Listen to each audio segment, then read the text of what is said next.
오늘도 은혜 받는 여러분 되시기 바랍니다. 오늘은 예수님의 변형이라는 제목으로 말씀을 전하겠습니다.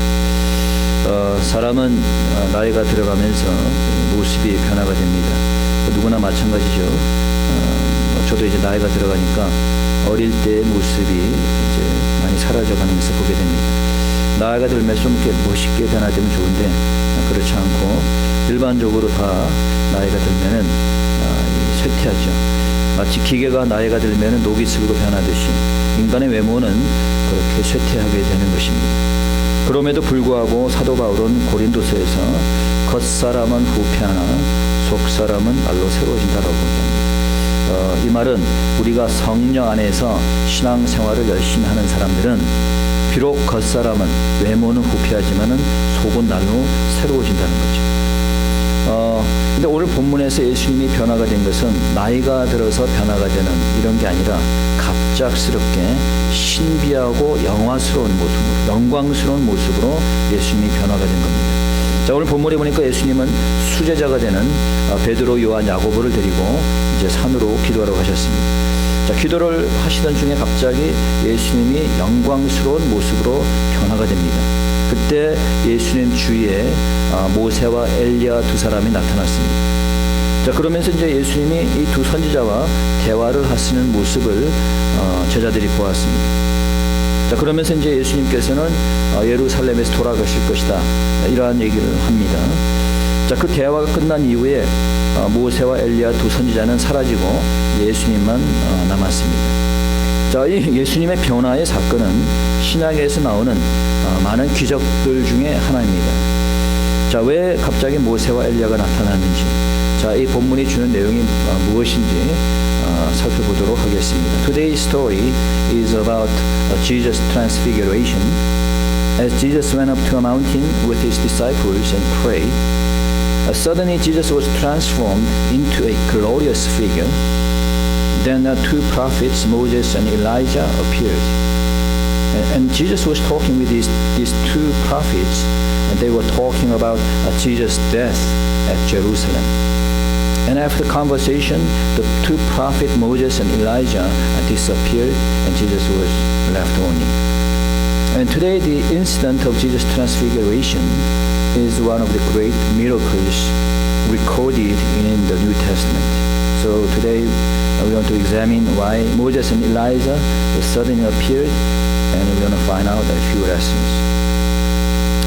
자, 이제 본문을 통해서 몇 가지 중요한 점을 한번 살펴보는데, 첫째 우리가 볼 수 있는 것은 예수님께서 기도하셨다라고 하는 겁니다. 자, 예수님께서 뭘 했다? 기도하셨다. First, we notice in this passage that Jesus prayed. So in the Gospels, we see many times that Jesus often went up to the mountains for praying. 복음서에 보게 되면 여러분들이 예수님이 자주 기도하러 가신 것을 볼 수가 있습니다. 예수님은 처음 공생을 시작하실 때에도 산으로 가서 금식하며 기도했습니다. 누가복음 22장에 보니까 예수님은 습관을 쫓아 기도했습니다. 오늘 본문 28절에서 제자들과 함께 기도하러 산으로 올라가셨다라고 기록하고 있습니다. 자, 예수님께서는 기도하는 것이 늘 습관과 같이 되었다는 거예요. 여러분들은 어떤 습관을 가지고 있습니까? 좋은 습관을 갖고 있습니까? 아니면 나쁜 습관을 갖고 있습니까?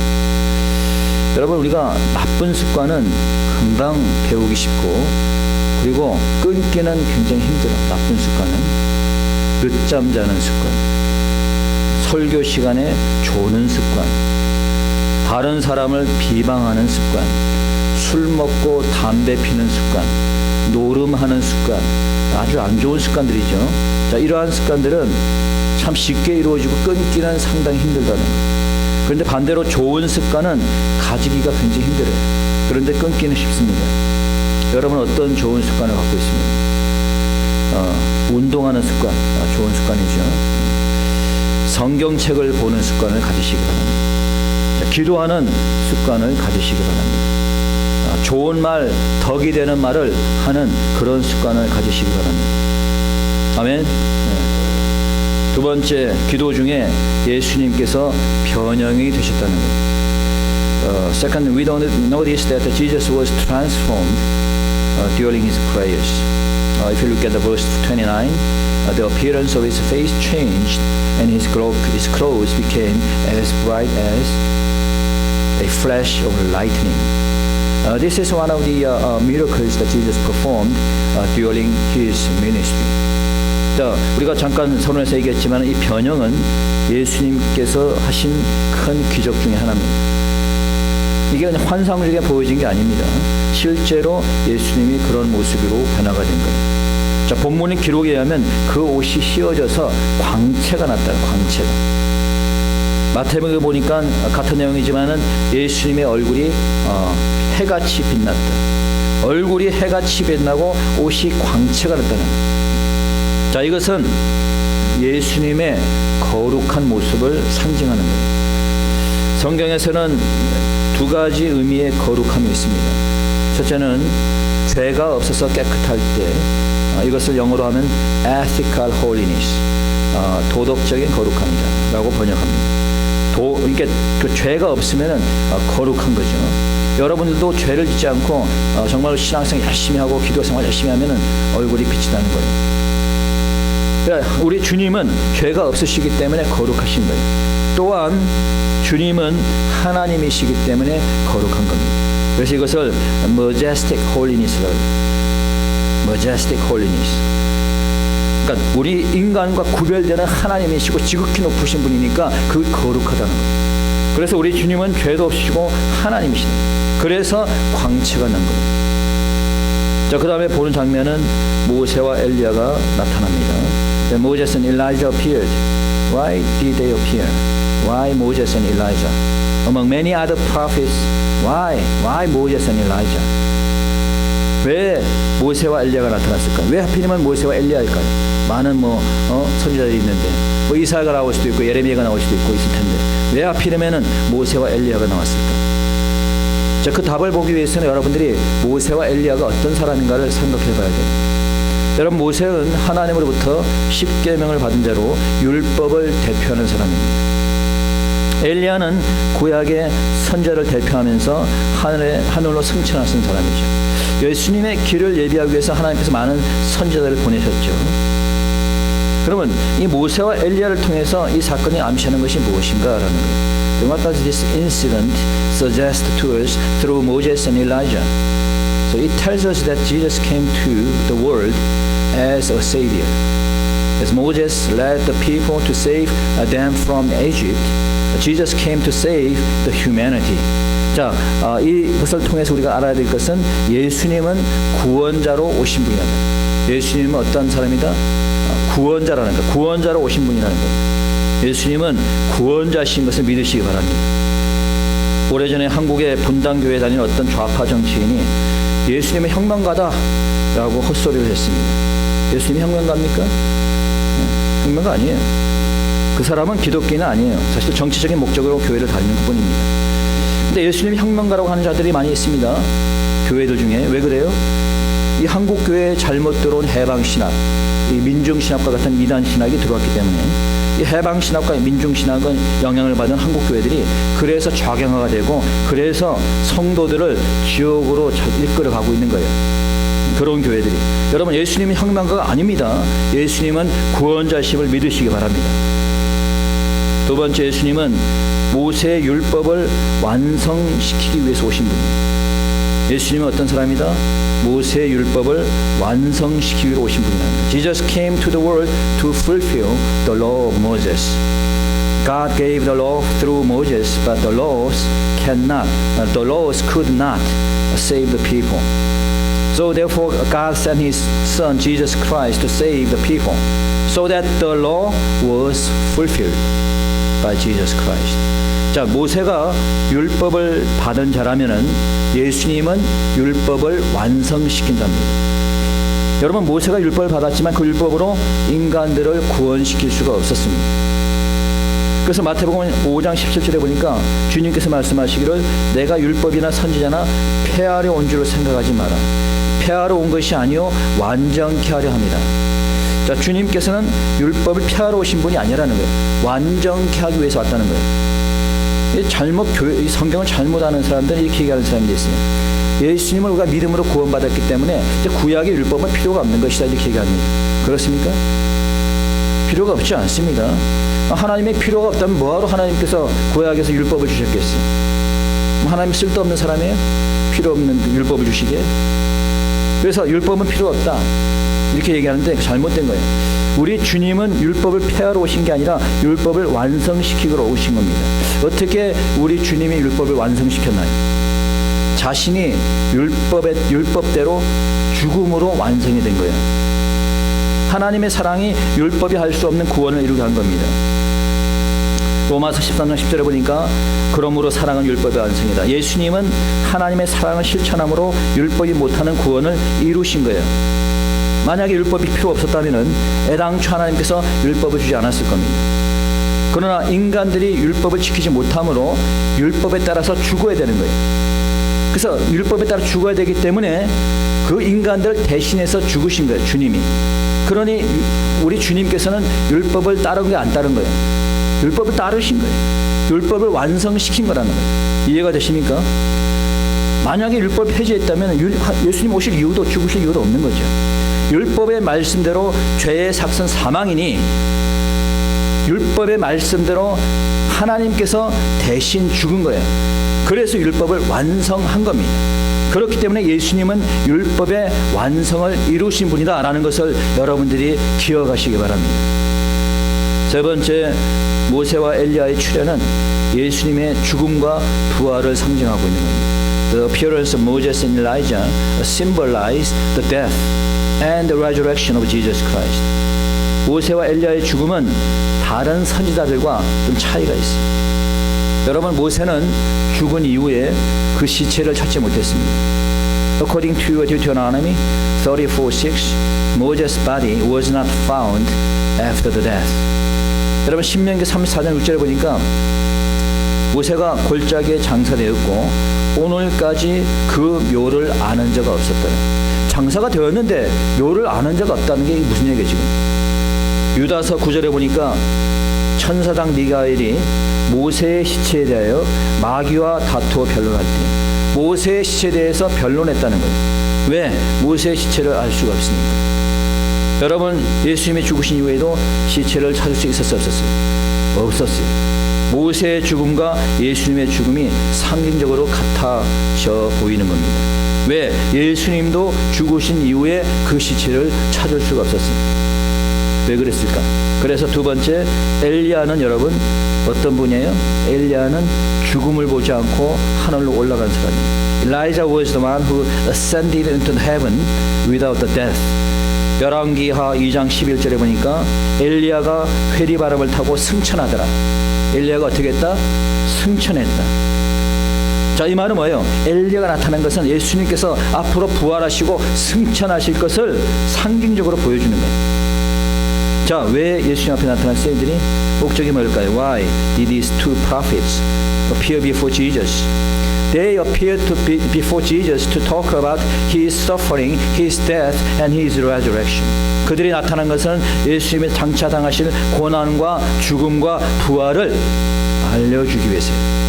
31절에 보니까 뭐라고 되어 있습니까? 읽어봅시다. 31절 본문 있습니까? 거기? 없나? 네. 31절 시작. 영광 중에 나타나서 장차 예수께서 예루살렘에서 별세하실 것을 말씀하십니다. 자, 예수는 예루살렘에서 어떻게? 별세하실 것을, 죽을 것을, 이미 죽을 것을 얘기했다, 예언했다는 거예요. 모세의 시체를 찾지 못한 것처럼 예수님의 시체를 찾지 못하게 되고 엘리야가 승천한 것처럼 예수님이 부활할 것을 미리 보여준 것이다라는 거예요. 두 번째, 그들의 나타남은 예수님은 모세와 엘리야보다 훨씬 뛰어난 분이라는 거예요. Second, their appearance tells us that Jesus was more superior than these two prophets. That's why a voice came from the heaven that Jesus was the Son of God. Jesus is God, but Moses and Elijah are nothing but the prophets. But Jesus is God.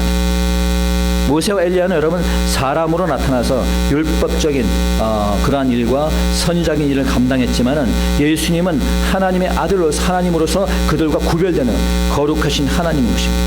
그래서 오늘 본문 35절에 보니까 하늘에서 무슨 소리가 납니까? 읽어봅시다. 35절. 네, 35절 시작. 구름 속에서 소리가 나서 가로되 이는 나의 아들 곧 택함을 받은 자니 너희는 저의 말을 들으라 하고. 자, 너희는 저의 말을 들으라. 예수님 말을 들으라. 왜? 저는 나의 아들 하나님이시다. 하나님의 아들이시다. 여러분, 예수님은 하나님 것을 믿습니까? 네. 자, 그렇다면 우리에게 주는 교훈이 뭐냐? Let us look at the final lessons. The first lesson is that you should watch and pray. 첫째, 우리가 알아야 될 것은 깨어 기도하라는 것. 자, 어떻게 하라? 깨어 기도하라. 예수님은 기도하는 것이 습관이 되어버렸습니다. 항상 기도했다는 거예요. So why you have to pray? 왜 우리가 기도해야 돼요? 여러 가지 이유가 있지만 첫째, 악한 영과 싸워서 승리하기 위해서 기도해야 되는 거예요. You must pray to fight against the evil spirit. 우리의 힘으로 우리가 악한 영과 싸우기에는 너무 능력이 부족해요. 여러분, 지금 사탄의 종들은 모든 권세를 다 가지고 있습니다. 엄청난 부를 소유하고 있습니다. 엄청난 권세를 가지고 있습니다. 뭐 그림자 정부의 로스차일드 같은 사람은 트릴리언 달러를 갖다 소유하고 있습니다. 미국뿐만 아니라 세계 은행들을 좌지우지하고 있어요. 각 나라의 많은 권세자들이 여기에 소속된 자들입니다. 어떻게 우리가 그들과 싸워서 이길 수 있겠어요? 계란으로 파헤치는 격이지.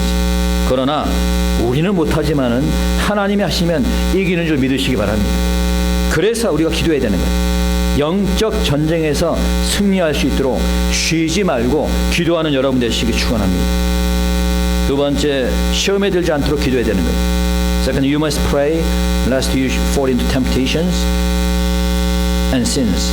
여러분, 기도에 빠져서 사는 사람들은 시험에 들지 않습니다. 그냥 기도도 그냥 습관적으로 하고 형식적으로 하니까 기도를 하는 것 같은데 시험에 드는 거예요. 정말 기도를 하려면 꾸준히 열심히 그냥 형식적으로 하지 말고 정말로 간절한 마음으로 나와서 그냥 끊이지 않지, 그냥 계속해서 열심히 이렇게 기도하면은 시험에 들 시간이 없어요. 시험에 들 수가 없습니다. 마태복음 26, 30, 41절에 보니까 시험에 들지 않게 깨어 기도하라 라고 얘기했어요. 예수님은 깨어 있었지만은 제자들은 어떻습니까? 여러분 32절 보시기 바랍니다. 자, 31절 보니까 어떻게 했어요? 베드로와 및 함께 있는 자들이 고나여 뭐하다가? 졸다가 뭐했다? 졸았다. 여기 보니까 영어로 보니까 very sleepy. 여러분, 예배 드리는데 졸고 있으면 예배 드리는 거 안 드립니다. 기도하는 사람이 졸고 있으면 기도를 할 수 있어요, 없어요? 할 수 없는 거예요. 시험에 들지 않게 깨어 기도하라라고 하시면서 주님께서 말씀하시기를 마태복음에 보니까 마음은 원이로되 육신이 약하다는 거예요. 육신이 약하면은 정신도 약해지는 거예요. 그래서 육신과 정신은 아주 깊은 연관이 되어 있습니다. 여러분, 육신이 아프면은 정신이 약해지고 정신이 약해지면은 육신의 병이 되는 거예요. 그래서 우리가 아프지 않아야 되는 거예요. 왜냐하면 육신이 아프면은 영적 생활을 할 수가 없어요. 몸이 아픈데 여러분 교회 나올 수 있어요? 몸이 아프니까 나와서 기도할 수 있어요? 없습니다. 그래서 여러분들이 육신의 건강을 위해서 노력해야 되는 겁니다. 그런데 영적으로 건강한 사람은 육신으로 또 아프지 않습니다. 영적으로 건강한 사람, 나와서 기도 열심히 하고 신앙생활 열심히 하는 사람들은 육신의 건강이 하나님을 지켜주는 거예요. 하나님께서 여러분을 지켜주는 거예요. 뭐로부터? 병으로부터 지켜주는 거예요. 자, 두 번째 교훈은 주님과 늘 함께하는 사람이 되라는 거예요. 자, 누구와 함께하라? 주님과 늘 함께하라는 거예요. Second lesson is that you should always be with the Lord Jesus Christ. 자, 오늘 본문에 보니까 예수님과 함께 누가 올라갔어요? 28절입니다. 읽어봅시다. 자, 28절 시작. 이 말씀하신 후 8일쯤 되어 예수께서 베드로와 요한과 야고보를 데리시고 기도하시러 산에 올라가서 누구로 데리고? 베드로와 요한과 야고보를 데리고. 제자들이 다 올라간 게 아닙니다. 12제자 중에서 베드로와 요한과 야고보만 간 거예요. 여러분, 우리가 누구와 함께 있느냐가 상당히 중요합니다. 세상적인 사람과 함께 있으면 나도 세상적인 사람이 되는 거예요. 뭐 술 좋아하시는 사람과 함께 다니면 나도 술 좋아하게 되는 거고, 그렇죠? 믿음이 없는 교인과 다니면 나도 믿음이 없이 그냥 흐지부지 되는 겁니다. 비판적이고 부정적인 사람과 다니면 나도 부정적이 되는 거예요. 그러나 반대로 신앙이 좋은 사람과 다니면은 나도 좋은 신앙이 되는 거예요. 제가 중학교 다닐 때 운동을 잘하는 친구랑 이렇게 다녔어요. 그러니까 그 친구랑 다니니까 제가 운동을 많이 하게 되었어요. 그래서 제가 중학교 때부터 이게 근육이 좀 있었습니다. 안 믿는구나. 근데 이제 운동을 열심히 하다 보니까 그 다음에는 이제 공부가 이게 성적이 떨어지더라고. 그래갖고 이제 그 다음에는 공부 잘하는 친구랑 같이 다녔습니다. 그랬더니 공부 성적이 올라가더라고. 여러분, 주위에 어떤 사람과 함께 하느냐가 참 중요합니다. 무엇보다도 여러분, 주님과 함께 하시기 바랍니다. 주님의 제자들이 12명이 있었는데 오늘 본문에 보니까 베드로, 요한, 야고보만 주님과 함께 했습니다. 그렇기 때문에 그들만 주님의 이와 같은 영광스러운 모습을 볼 수가 있었던 거예요. 어떤 분은 말합니다. 왜 나는 그런 체험을 하지 못합니까? 왜 나는 하나님의 은사를 받지 못합니까? 왜 나는 하나님의 영광을 보지 못합니까? 라고 얘기합니다. 하나님과 함께 하세요. 세상과 함께 하면서 어쩌다 함께 한번 그냥 교회에 나와가지고 난 왜 하나님의 영광을 보지 못합니까? 이렇게 얘기하지 말라는 거지. 늘 항상 하나님과 함께 하시면 됩니다. 그러면 하나님의 영광을 보는 줄 믿으시기 바랍니다. 여러분, 이제 주님이 재림하게 되면은 이제 사람들이 휴거가 되거나 남거나 둘 중에 하나가 될 거예요. 여러분들은 휴거되기 원하세요? 아니면 여기 남기 원하세요? 남기 원하세요? 그러면 할 말 없고. 그럼 남기 원하시는구나. 오케이. 휴거되기 원하시면 아멘. 이제 어떤 사람이 휴거가 될까? 어떤 사람이? 주님이 오실 때, 그때 하나님과 함께 하신 사람이 휴거가 되는 거예요. 세상과 함께 하는 사람은 여러분 나중에 주님이 오면은 주님이 오는지도 모를 겁니다. 주님이 오는지도 모를 거예요. 왜 세상에 빠져 있으니까 모르지. 그러나 하나님과 함께 하는 사람은 어떻게 돼? 휴거가 되는 겁니다. 여러분, 주님과 함께 하는 사람이 되어서 휴거에 참여하는 여러분 되시길 축원합니다. 그 다음에 세 번째 교훈은 세상의 미련을 갖지 말고 천국의 소망을 갖지라는 거예요. The third lesson is that you should not hope in the world, but have hope in heaven. Have hope in the coming of Jesus Christ. 자, 오늘 본문에 보니까 이렇게 얘기합니다. 자, 몇 절입니까?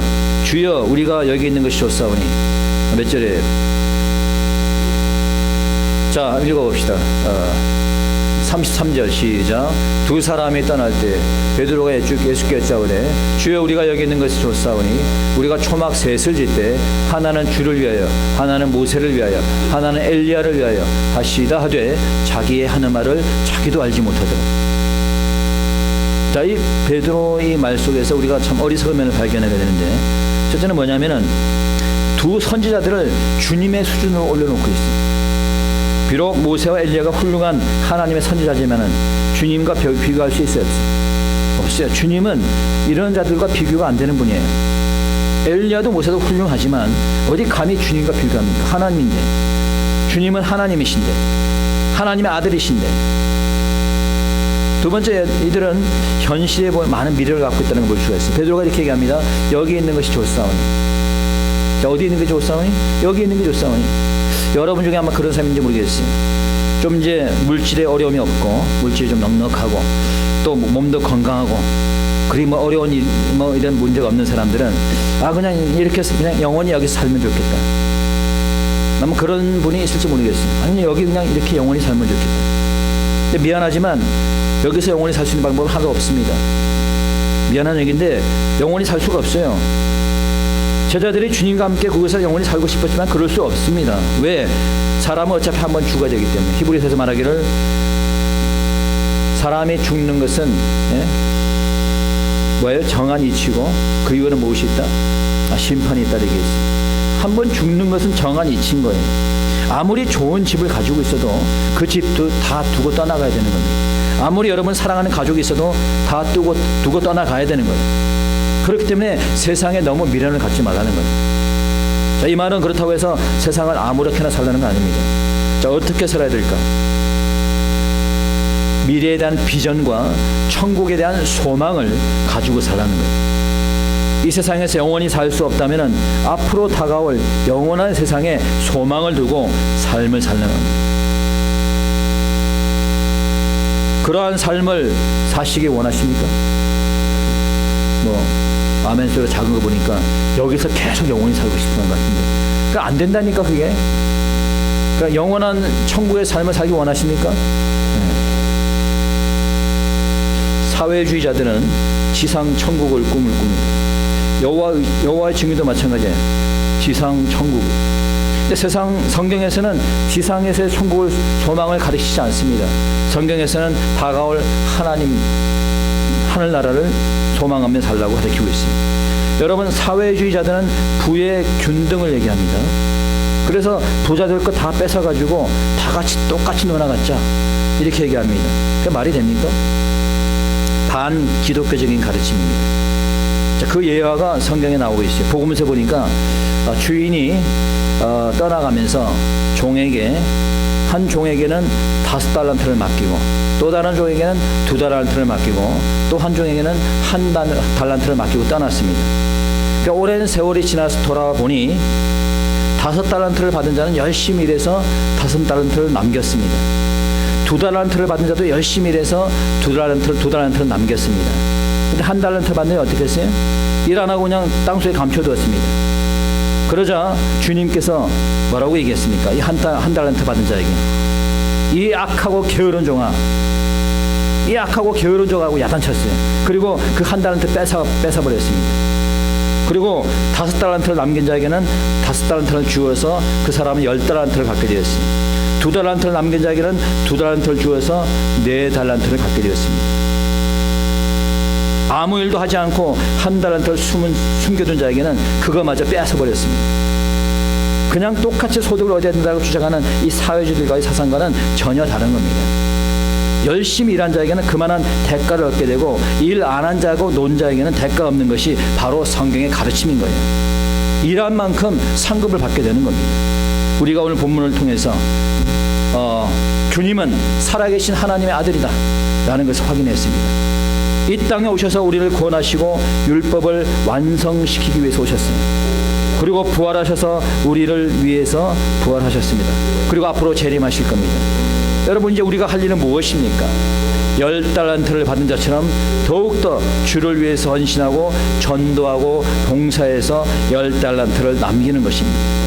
그래 주님이 오실 때 우리가 칭찬받는 자가 되어야 될 것입니다. 열심히 일한 자는 많은 상급과 칭찬이 있을 것이고, 일하지 않은 자에게는 주님의 꾸지람이 있을 겁니다. 주님의 재림을 소망하면서 우리 모두가 남은 삶, 주님이 주신 전도의 사명을 위해서, 몸된 교회를 위해서 살아가는 저와 여러분이 되기를 소원합니다. 이 시간 우리 다 같이 통성으로 함께 기도하겠습니다.